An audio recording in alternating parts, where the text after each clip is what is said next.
अशोक भाई, आदरणीय मदन राम सिंगल साहब, मुझे यहाँ हमारे व्यापारी समाज के और हमारे जाति तौर पर जिनसे हमारे घरेलू संबंध रहे बहुत सारे लोग बैठे और हम सब लोग किसी न किसी कड़ी में पुरानी पीढ़ी से ताल्लुक रखते हैं। मौका मिलता रहता है। जिस पृष्ठभूमि से हम आए हैं वो एक व्यापारिक पृष्ठभूमि है। बनियों के घर में तो बच्चा पैदा हुआ तो समझो एक व्यापारी पैदा हो गया और वो अगली बार दुकान में बैठ गया। की तरह ध्यान नहीं था। पहले ये होता था अच्छा स्कूल जाना पढ़ाई दी, 10वीं करा दी, 12वीं करा दी, बस दुकान पे बैठा हो वो दुकान संभालना, फिर गल्ला संभालना, फिर वो घाट बांधनी और फिर व्यापारी को हिसाब करना, ये चिट्ठी भेजना, भाई खाता मंगाना, उसी काम में लगा देते थे उसको। तो जब पैदा होता है तो व्यापारी पैदा होता है और वो उसी लाइन पे फिर वो आगे काम करता है। तो हमें कोई समझाए तो बड़ा अजीब सा लगता है व्यापार के बारे में। आज इतने लंबे समय के अंदर व्यापारी की मांग बदली भी नहीं अभी तक। जो व्यापारी की समस्याएं रही हैं वो समस्याएं जो पहले थी वो आज भी वही समस्या है, उसमें कोई बदलाव नहीं है। आप किसी जगह देख सकते। और माफ करना, आज के हालात में अच्छा हुआ दिवाली भी चले गए, वरना मैं कुछ चूती भी बात भी कहने वाला। इसी चीज को हंसी में टालने से काम नहीं होता। आप कह के चले गए या कोई भी, चाहे मैं हूं, हमारी आवाज सुनाई देनी चाहिए ना। हम अगर राजनीतिक तौर पर किसी मंच पर खड़े हैं और हम ये कहते हैं हम आपके साथ हैं, तो जिस जगह बोलना चाहिए वहां से भी तो आवाज सुनाई दे कि यहाँ जयप्रकाश अग्रवाल बोल रहा था। अभी कई चीजों का उन्होंने जिक्र करा जिसमें मैं वो आवाज उठाता था, तो वो आवाज किसके खिलाफ उठाता था? अपनी सरकार के खिलाफ उठाता था। इसी बात का झगड़ा था कि जो हमारी मांग है, जो हमारे दिल्ली के रहने वालों की मांग है, जो हमारे व्यापारियों की मांग है, वो मांग पूरी होनी चाहिए, वरना हमारी सरकार का क्या फायदा। बहुत सारे ऐसे भाषण है जो पार्लियामेंट में मैं बोला हूँ, बड़े तीखे शब्दों में बोला हूँ, और अगर आप सुने हो, बहुत सारे लोग सुनते हैं, वो ये कहते हैं कि जब ऐसा लगता है कि कोई विपक्ष का मेंबर पार्लियामेंट दूसरी सरकार के खिलाफ बोल रहा है। अगर हम जहां रखना चाहिए वहां बात नहीं कर सकते। ये तो मैं भी नहीं कहता कि 100% भी हम सारे काम कर सकते, लेकिन हमारी समस्याएं जो हमने गिनवाई हैं, उन समस्याओं के बारे में जो भी प्लेटफॉर्म, जो भी चुने हुए नुमाइंदे उनके पास मौजूद है, वहां से आवाज सुनाई दे हमारे लोगों को कि आज पार्लियामेंट पे खड़े होकर ये बोले और इन्होंने हमारी समस्या को उठाया। हद होगा नहीं होगा, कैसे होगा, बात की चीज है। आप तो जीएसटी का देंगे। अब अपनी हालत देख लो, व्यापार की क्या है। आप नोएडा चले जाओ, फैक्ट्रियां खाली पड़ी है, आधे आधे किराए पे जा रही है, लोग बेचने को तैयार है, कारखाने बंद है, बंद है, बिल्कुल पैसा नहीं है। पैसा दुकान आप चलाते हैं, पैसे से दुकान चलती है। यहाँ वीके अग्रवाल बैठे, प्रकाश भाई बैठे, वो बैठे, अपने सदर बाजार वाले बैठे, नरेश बैठा है। हम मुझे बताओ, बिगड़ पैसे की साइकिल के कोई व्यापार चल सकता है? कोई बैंक आराम से पैसा देने को तैयार है? नहीं है। कोई सरकार की कोई स्कीम ऐसी है कि खुदरा व्यापारी या छोटा व्यापारी या मिडिल क्लास व्यापारी किसी तरह अपने व्यापार को आगे बढ़ाते? कोई स्कीम बता दो आप मुझे, एक भी नहीं है। ऐसे ही काम नहीं होगा। आप दर्द दे रहे हैं, आज लोग परेशान हैं। 2 साल की अभी महामारी से निकले हैं, घर में खर्चे के लिए पैसा नहीं है, व्यापार चल नहीं रहा, व्यापार की पूरी साइकिल रुकी हुई है। कोई व्यापारी को पूछ लो, हर एक की बैलेंस शीट खराब है। 2 साल से पहले के बड़ा अच्छा टर्नओवर चल रही थी, 2014 में जब हमने छोड़ा। मैं बहुत सारी ऐसे बता सकता हूँ, लोग छोटे छोटे लोग दुकानें खोल गई थी, प्रॉपर्टी डीलर, ये वो 10,000 रुपये जेब में रख के जाता था, एक फ्लैट बुक करता था और दोपहर के और शाम तक उसमें 2,000 बढ़ा के भेज देता था और उसके घर में 30-40-50,000 आपकी दुकान पे व्यापारियों की भीड़ रहती थी। हम तो चांदनी चौक के भाई सारा व्यापार किस तरह व्यापारी कूद के आता था। आज चांदनी चौक का कितना बुरा हाल करती है भाई। व्यापार है, कट रहे हैं हमारे, वहां से माल फिर लदान होता है, कोई आएगा जाएगा तो उन्हें वहां ठेले बंद कर दिए, वहां रिक्शा बंद कर दी। क्या करेंगे भाई लोग? हेलो, आप जो जहां हमारे केंद्र है, जो हमारी समस्याएं 1, 2, 3, 4 करके उन समस्याओं का हल होना चाहिए, उनकी आवाज उठनी चाहिए और तीखे सवालों से कभी नहीं बचना चाहिए। क्या वो जयप्रकाश के सामने रखे, क्या वो आम आदमी पार्टी के सामने रखे या बीजेपी के सामने रखे, आपने रखा। मुझे खुशी है इस बात की, मैं समझा था आप डर जाओगे। जिस तरह आपने शुरुआत कर दी मैं समझा बच गए। बहुत अच्छा बोले आप, कहना चाहिए। अगर मैं गलत हूं मेरे सामने भी रखो कि भाई तुमने गलत करा, तुमने हमारा साथ नहीं दिया। आज लोग हमसे उम्मीद करते हैं, वरना वो विश्वास भी टूट जाता है। तो मैं तो आपका हृदय से आभार प्रकट करता हूँ।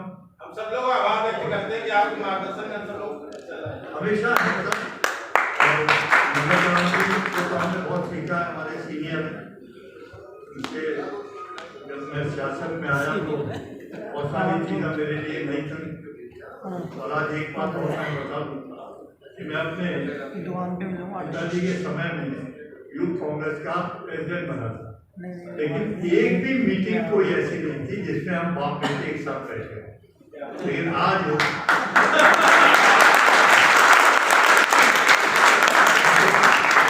नहीं चाहता था, क्योंकि कई बार ऐसा होता है कि आदमी झिझक जाता है तो, लेकिन मुझे अच्छा लगा, मैंने इंग्लिश को सुना, अच्छी तरह बोले, बहुत अच्छे पॉइंट के साथ बोले और भगवान इसी तरह उनकी आवाज़ दम दे व्यापारियों की आवाज़ को उठाती रहे। बहुत बहुत धन्यवाद।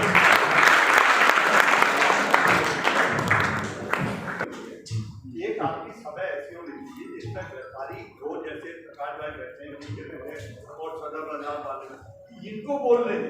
हाँ सुना है, अगला कार्यक्रम ऐसा ही होगा। अब मैं हमारी संस्था के राष्ट्रीय कैसे कमाएंगे, अपने वेंडर्स को पैसे कैसे देंगे, सैलरी कैसे देंगे। हम पीजी सेट नहीं चलाएंगे, लेकिन सर फिर हमें बिजली उपलब्ध होनी चाहिए 24/7। आप बिजली उपलब्ध करवाइए 24/7, जो स्टेट सरकार का होता है, तो आप उपलब्ध करवाइए, किसी को कोई दिक्कत नहीं चलाएगा पीजी सेट। ठीक है ना साथियों? तो ये चीजें कुछ मुद्दे हैं, अगर उस पर ध्यान रखें। पीएनजी की लाइन हमें दीजिए 24 घंटे की। भाई देखिए, अगर राष्ट्रीय राजधानी है, आजकल तो इंडस्ट्री में नोएडा में भी पीएनजी लाइन आ गई है। अगर आप पीएनजी लाइन से चलाते हैं, आपको बिजली की जरूरत नहीं। कहीं ना कहीं ऐसे सोल्यूशन है जो हम मिल बैठ के निपट सकते हैं। होता है कि एक बार मीटिंग हो जाती है, उसके बाद फॉलो अप नहीं जो बड़ों का हो जाता है। तो आपके माध्यम से सर, क्योंकि मुझे पता है आप सुनते बड़ा है और आप हमेशा ये दलगत राजनीति से भी दूर रहते हैं, इसलिए मैंने मनोज तिवारी जी को स्पेशली बुलाया, क्योंकि इनकी जो सोच है ना बड़ी पॉजिटिव है। देखिए, पापा के अगर सिलेक्शन लड़े वो अलग बात है, लेकिन एक इनकी खूबी बताता हूँ, नहीं लेकिन एक खूबी बताता हूँ। देखिए पॉलिटिक्स में बहुत बहुत धन्यवाद भाई प्रदीप जी, प्रदीप गुप्ता जी, जो हमारे प्रदेश के अध्यक्ष हैं इस संगठन के, और मंच पे उपस्थित हमारे बड़े भाई समान आदरणीय श्री जय प्रकाश अग्रवाल जी,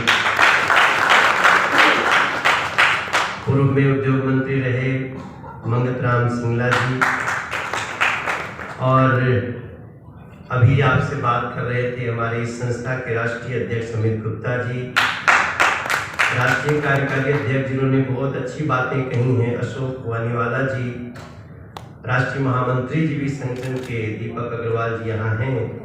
इसके साथ साथ प्रकाश जी, वीके अग्रवाल जी, नरेश गुप्ता जी सहित नीलकांत बख्शी जी, और सभागार में बैठे हुए हमारे सभी साथीगण, मुदित भाई को मैं बहुत धन्यवाद करना चाहता हूँ। मुदित अग्रवाल जी को। ऐसा कहाँ होता है? ऐसा कहाँ होता है? बल्कि हमने जो अपने व्हाट्सएप ग्रुप पे डाला तो कई लोग बोले अरे भैया कहाँ जा रहे हैं? तो हमने बोला भाई प्रोग्राम है और मुदित अग्रवाल जी ने बुलाया है। बोले भैया फंस जाएंगे।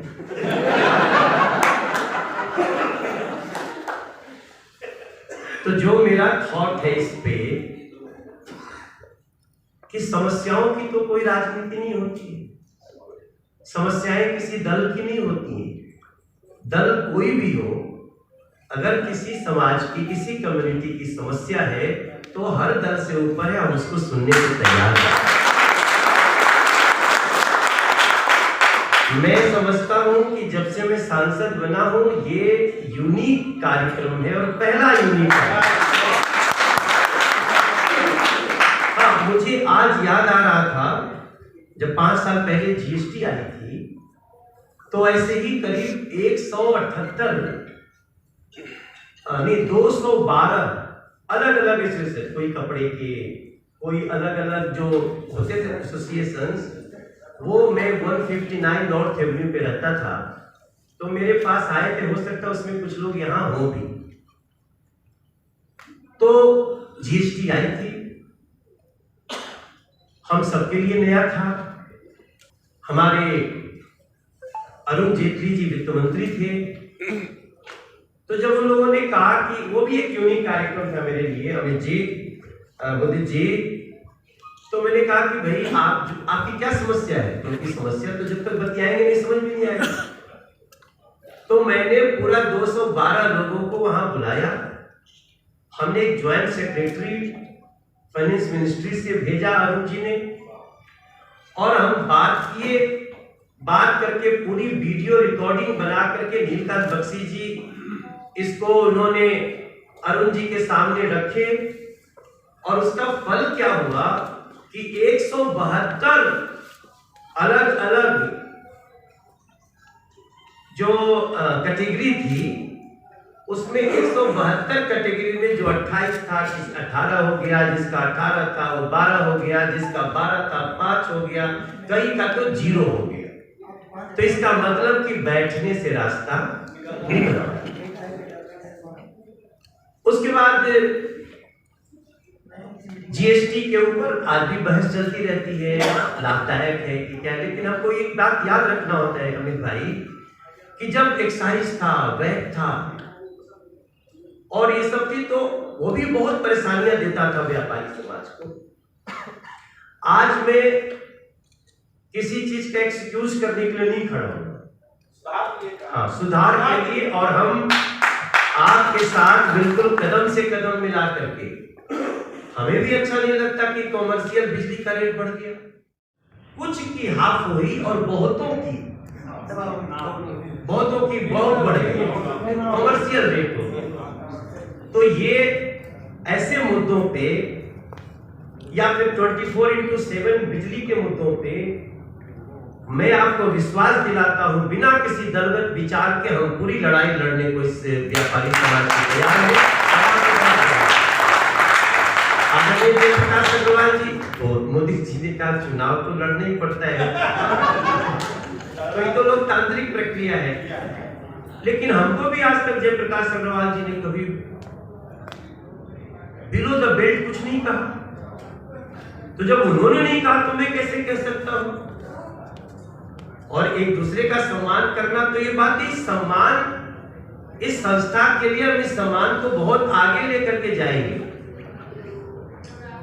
और हम निश्चित रूप से हम 2-3 बातें हम आपको बताना चाहते हैं। जैसे हमें पता चला था जब मैं सांसद बना, फिर अध्यक्ष बना पार्टी का, तो मेरे सामने एक समस्या आती थी घरेलू उद्योग की कि भाई ये अक्सर हमारा जो जहां काम होता रहता था घरेलू उद्योग सील हो जाता है।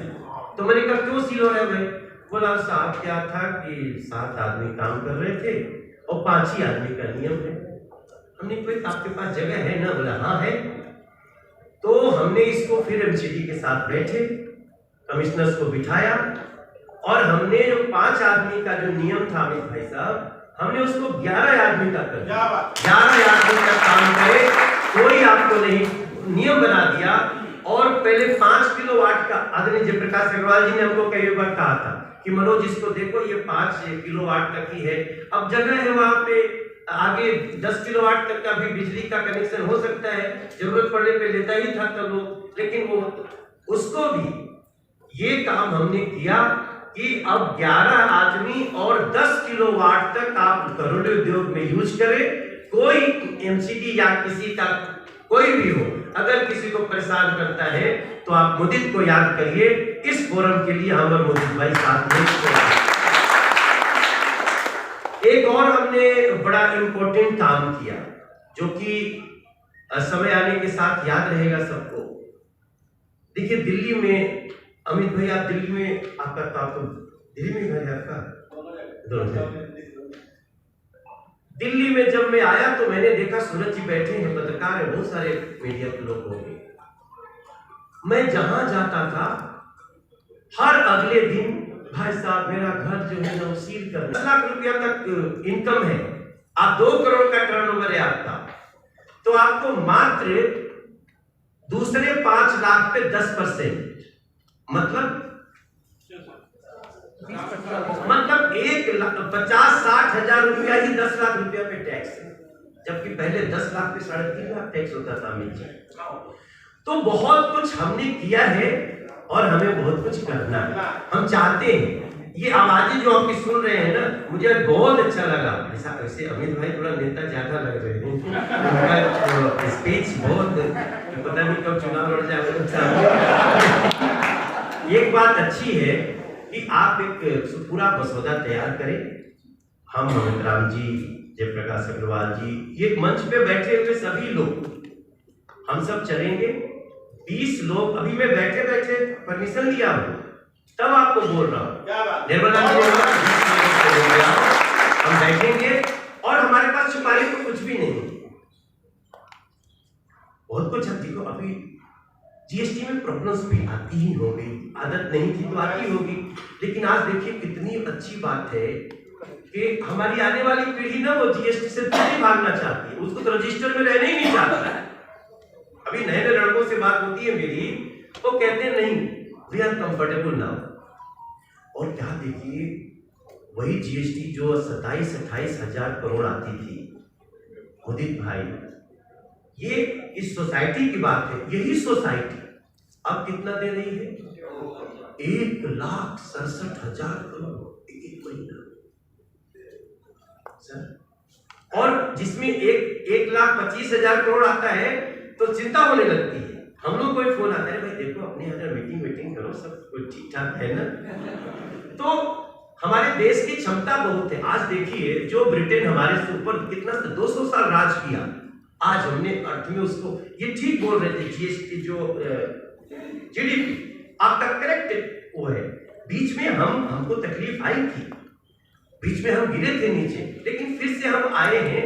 और चूंकि दुनिया एक बहुत बड़ा वो नहीं बोलेंगे, वो पॉलिटिकल हो जाएगा, हम एक्सक्यूज नहीं देना चाहते हैं कि ये कोरोना आया या कुछ नहीं। अब हमारा सिर्फ एक उद्देश्य है, आपकी समस्याएं, एक मसौदा तैयार हो, पूरा पेपर तैयार हो। इस संस्था के साथ हम 20 लोगों के साथ आप सिलेक्ट कर लीजिए, हम वित्त मंत्री के साथ बैठेंगे और जो चीज हो सकती है वो करके आपको देंगे। इसका वादा करते हैं आपसे नहीं। आदमी और 10 किलोवाट तक आप घरेलू उद्योग में यूज करें। कोई एमसीडी या किसी का कोई भी हो, अगर किसी को परेशान करता है तो आप मुदित को याद करिए। इस फोरम के लिए हम और मुदित भाई साथ में। एक और हमने बड़ा इंपॉर्टेंट काम किया जो कि समय आने के साथ याद रहेगा सबको। देखिए दिल्ली में, अमित भाई आप दिल्ली में, आपका तो दिल्ली में घर है आपका, दोनों। दिल्ली में जब मैं आया तो मैंने देखा सूरज जी बैठे हैं, पत्रकार है, बहुत सारे मीडिया के लोग होंगे। मैं जहां जाता था हर अगले दिन, भाई साहब मेरा घर जो है ना वो सील करने आ रहे हैं। अभी क्या हुआ भाई, क्यों सील कर रहे हैं? जमीन आपकी सरकारी है क्या? बोले नहीं नहीं हम तो खरीदे हैं भैया, 25 गज खरीदे, 50 गज खरीदे, हम फिर क्यों उसको सेल करने आते हैं? बोला अनऑथराइज है। क्यों अनऑथराइज है? अगर नक्शा बनाने के लिए हमारा वो बारजा निकला है, तो ये है, तो ऊंचा है, नीचा है। मैंने, आप देखिए, मैं प्रधानमंत्री जी को ये बात जाके बोला, नहीं उसके पहले बहुतों को बोला, एनआई का माइक लगा है, हमने एमसीडी को भी बोला, सब इधर उधर घुमा दे रहे थे हमको। मैंने डीडीए को भी बोला, वो भी हमें घुमाते गए। एक बार मैं जाके यूडी मिनिस्टर से बोला, उन्होंने चिंता जताई कि मनोज इसका रास्ता निकालना चाहिए, but no one was ready to take pain. मैं प्रधानमंत्री जी के पास गया और आज मैं आपको गर्व से कह सकता हूं कि उस मीटिंग का फल हुआ कि 1703 कॉलोनियां अनऑथराइज का धब्बा काट करके हमने निकाल दिया। आप दुकान खोलिए, बिजनेस करिए, रहिए, कोई माई का लाल अगर उसको छूने आता है तो उसको लीगली अधिकार नहीं है। लेकिन कई लोगों को पता ही नहीं, क्योंकि उसमें बाद में रजिस्ट्रेशन हो रहा है जिसका है कागज। हालांकि मुझे ये पता है कि कई अधिकारी उसको भी लिंगर करते हैं। यहाँ सचिन शर्मा हमारे हेल्थ के चेयरमैन थे, के वो बैठे हैं, ये हमको पकड़ के लाए, को लगता था मैं बाहर न जाऊं इधर, मोदी अग्रवाल बुलाया, पता नहीं क्या होगा। हम ये चीजें भी हमने किया। देखिए कितना बड़ा काम था। अभी कभी सोचता हूं ना तो मुझे बहुत सुकून होता है। ये तो लोकतांत्रिक है, कोई सांसद है, किसी को जनता ने चुना नहीं चुना, ये तो आपका काम जिंदा रहेगा। आज जयप्रकाश अग्रवाल जी का मैं ऐसे थोड़ी सम्मान करता हूँ। मैं जिसके घर में जाता हूँ सब बोलते हैं अरे भाई वो तो सबको जिसको देखो कह दिया, तो रात में 3 बजे भी आके जयप्रकाश जी खड़े होते थे। हमको यार ये कैसे कर पाएंगे, बहुत सारी मुसीबतें भी हमको दे रखे हैं। और ये जो काम ये सोचते थे, मैं अब तो विपक्ष में रहते हुए ये बात कोई मानेगा नहीं, लेकिन मैंने पहले पूछा था अपने क्षेत्र में कि जयप्रकाश अग्रवाल जी क्या क्या करना चाहते थे, बोले बताओ। बोले ये मीत नगर का हॉल्ट बनाना चाहते थे। हम तब हॉल्ट बनाया, 4 ट्रेन का रुकाव कराया। और मैंने कहा उस दिन, मैंने वहां भी कहा कि जयप्रकाश अग्रवाल जी ने इसको स्टार्ट किया था, हमने पूरा कर लिया है। भाई साहब हमेशा शास्त्री पार्क की बात करते थे, जाम लगता था, ये मैं कहीं देखा इनका पेपर का। अब उस समय क्या परिस्थितियां थी, सबकी अपनी होती थी, but he was raising voice. हमने उसको प्लान किया, शास्त्री पार्क पे आज 1 सेकेंड रुकना नहीं पड़ता है। तो इसके साथ साथ आज मैं आपको जैसे 2-3 और चीजें हैं, लेकिन क्या है, मेरा एक डिबेट है, उसमें आज जाना है, तो मुझे टीवी के हाउस में जाना है। यहाँ से करना हो तो कर लेता, लेकिन आज मैं आपसे फिर बोलना चाहता हूँ अपने राष्ट्रीय अध्यक्ष जी को, कार्यकारी राष्ट्रीय अध्यक्ष जी को, अपने बड़े भाई जयप्रकाश अग्रवाल जी को। वो तो नेता है, पता नहीं कब चढ़ जाए हमारे कब कोई जानता नहीं। मुदित भाई तो भाई तो एक प्रकार से हम लोग तो we are political enemy, but we are not personal enemy. और आज मैं आपसे इतना ही कहता हूं, मुदित भाई प्रिपेयर, आप एक कागज प्रिपेयर करिए इस संस्था के द्वारा। प्रदीप जी, हम आपके 20 लोगों के साथ, वित्त मंत्री के साथ बैठे, हम आपको साथ में बिठाएंगे, ज्वाइंट सेक्रेटरी बैठेंगे, और जितना चीज हम कर सकते हैं। देखिए बहुत सारी चीजें ना ध्यान में आती नहीं, हो सकता है कुछ हमने किया हो आपको भी नहीं पता चला हो। जिससे हम छोटे छोटे जो घरेलू दुकान, उनको पता ही नहीं कि अब 5 लाख रुपया पर टैक्स ही नहीं है, पहले ये 2.5 लाख रुपया पे होता था। अगर आपका 1 करोड़ का टर्नओवर है, अगर 5 लाख रुपया बचत होती है तो कोई टैक्स नहीं, बस आपको रिटर्न भरना है। अगर आपका 10 लाख रुपया तक इनकम है, आप 2 करोड़ का टर्नओवर है आपका, तो आपको मात्र दूसरे 5 लाख पे 10%। मनोज तिवारी जी को बुलाया। मैं समझ सकता हूँ कि हमारे व्यापारियों के लिए एक बड़ी सीढ़ी मनोज बन सकता है, क्योंकि हम उनका जो भी किसी भी अधिकारी से, किसी मंत्री से जो भी हमारे कार्य हैं वो हम करवा सकते हैं, क्योंकि हमें माध्यम चाहिए। तो माध्यम के लिए जो आज आपने उनको बुलाया, मैं फिर आपका आभार व्यक्त करता हूँ। पर अमित जी जो अध्यक्ष हैं, राष्ट्रीय अध्यक्ष, वो मेरे बहुत पुराने साथी हैं।